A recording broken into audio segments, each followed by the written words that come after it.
Nuk I keni ditur këto 10 gjëra për kosin, pasi të mësoni do të filloni nga sot ta konsumoni. Kosi përmban një raport të lartë të laktobacileve, bakterie që ndihmojnë në funksionet e tretjes, imunitetin dhe përthithjen e elementeve ushqyes. Kosi është një produkt I fermentuar. Përmban një sasi të lartë të proteinës. Për 100 gram kos me 2% yndyrë na ofron 53 kalori dhe nga ana tjetër 4 gram protein, 5.3 gram karbohidrate, 2 gram yndyrë dhe 170 mg kalcium dhe 140 mg fosfor. Kosi këshillohet të konsumohet edhe nga personat që kanë intolerancë nga laktoza. Kosi përmban nivele të mira të vitaminës D, përmban vitaminën B12.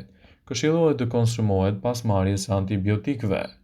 Nëse kombinohet me drithëra të papërpunuara si tërshëra ose buka e thekës ose fara, është një vakt ideal për mëngjes me pak kalori dhe do ju bëjë që t'jeni më të ngopur. Këshillohet të konsumohet edhe si një zgjidhje mirë ushqyese.